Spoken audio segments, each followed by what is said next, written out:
Hello, Dr. Wiggins. Well, first of all, thank you so much on behalf of Transportation and myself for taking the time out to come and do this with us today. This interview is basically part of a safety training that we're doing on drugs and alcohol. As I was preparing to do this, though, I decided to go Google you. Okay. And quickly realized I didn't even know your first name. So I figured we could start with getting to know you. Okay. First name, what's your first name? First name is Joe. So, first name's Joe Wiggins is my name. I am a doctor of chiropractic. I've been a doctor for 21 years. I've been doing DOT services for I started in 99, so it'll be 20 years this year that I've been doing Department of Transportation physicals and drug testing. Okay. Here in San Marcos, the same amount of time? No, I've been in San Marcos. I started in the Houston area, and I moved to San Antonio in 2001 and opened up a clinic in San Antonio in 2001. And right around, I'm going to guess, but I'm going to say between 2005 and 2007, I picked San Marcos ISD up and I became their company doctor. Oh, nice. So why did you want to become a doctor? Why did I want to become a doctor? I wanted to become a doctor to provide a better life for my family. Back when I went to school, health insurance was different, and doctors made a good living. And I did it. I wanted to make a good living for my family, and I wanted to help people in the process, so I became a doctor. Yeah, things have changed, huh? Things have changed drastically. So substance testing, is it a requirement for CDL drivers to have It a drug is. test? The Department of Transportation and the agency that governs CDL drivers is called the Federal Motor Carrier Safety Administration. So DOT, Department of Transportation, is a large entity, and they have different modes that govern different entities. So Federal Motor Carrier Safety Administration governs commercial drivers, so people on the highway. Your U.S. Coast Guard, the Merchant Marine Division would govern tugboat drivers, ships, and things of that nature. Each department, you have Federal Aviation, they all fall under Department of Transportation, but the one that governs CDL drivers is the Federal Motor Carrier Safety Administration. And they set forth a criteria of drug testing to be required. So they required pre-employment drug testing upon hire for everybody. They require random drug testing. They require reasonable suspicion drug testing. They require follow-up drug testing, and they require return to work drug testing. Oh, wow. And what exactly are they testing for?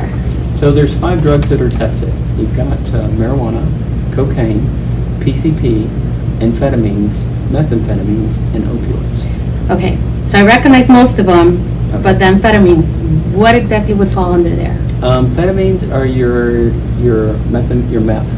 You hear people smoking meth. You're also under the amphetamine family is your speed drugs. So the drugs that make you hyper and so forth.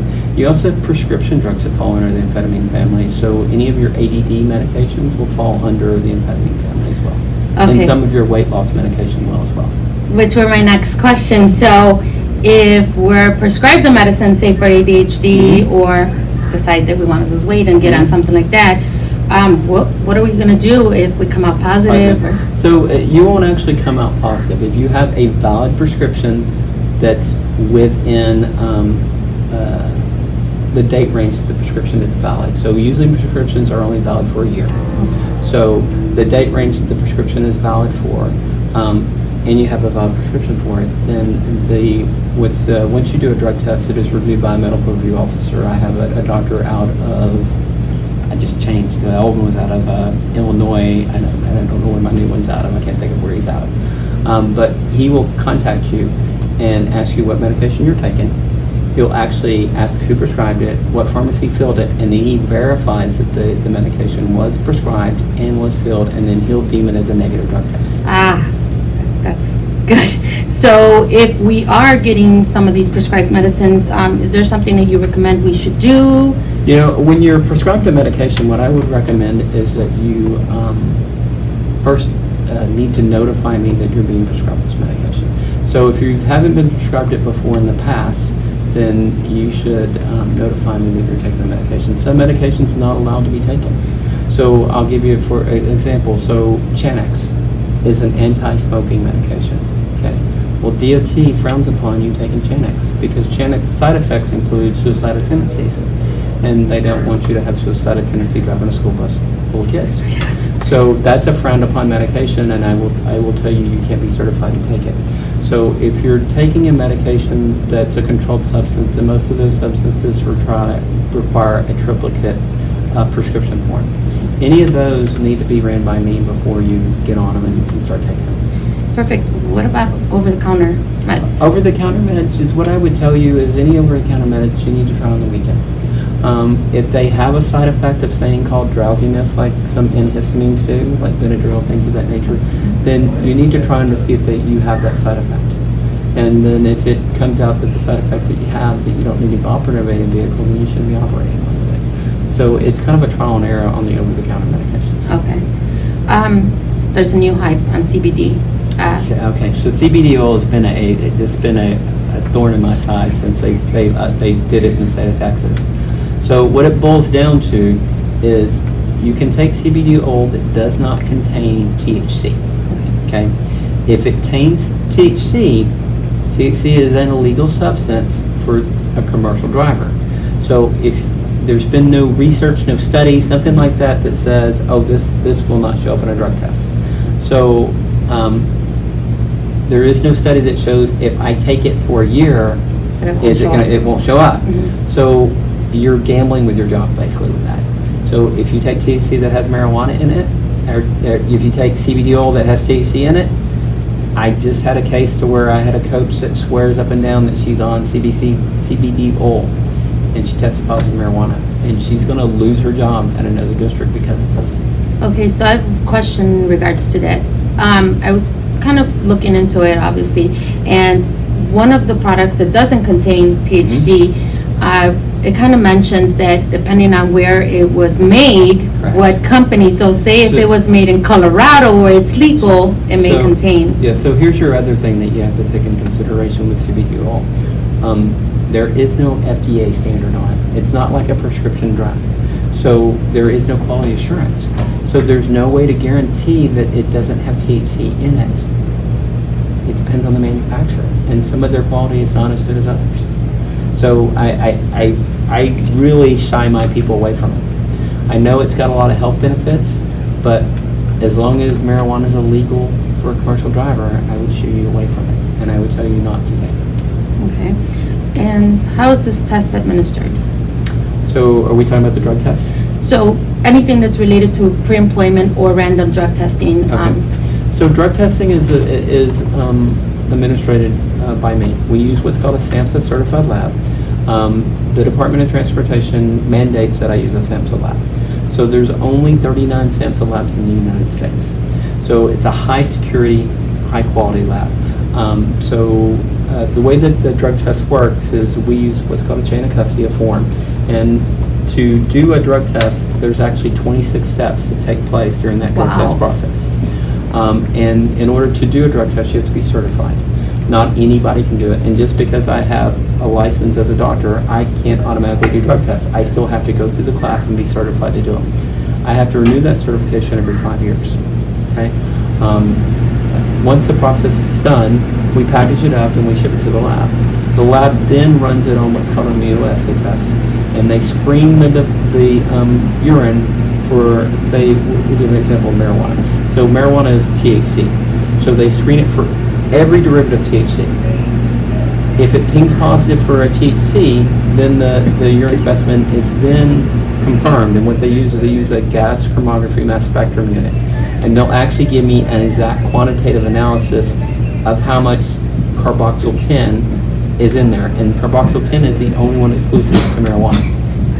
So you will get a definitive amount of product that's in here. Oh, okay, so. And that works with every drug that we test. So they'll screen it, and then if it screens positive, then they'll confirm it. So it actually runs through 2 tests.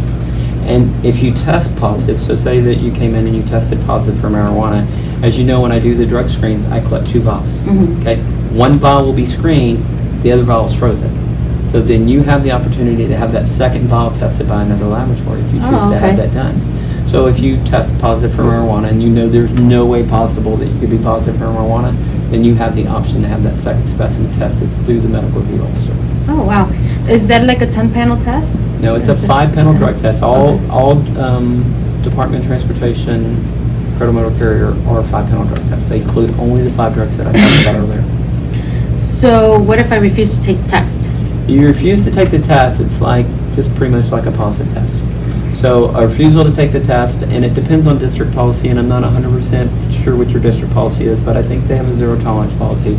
You test positive, you're terminated. That's what it boils down to. But in order to keep your CDL, you have to go through a substance abuse program.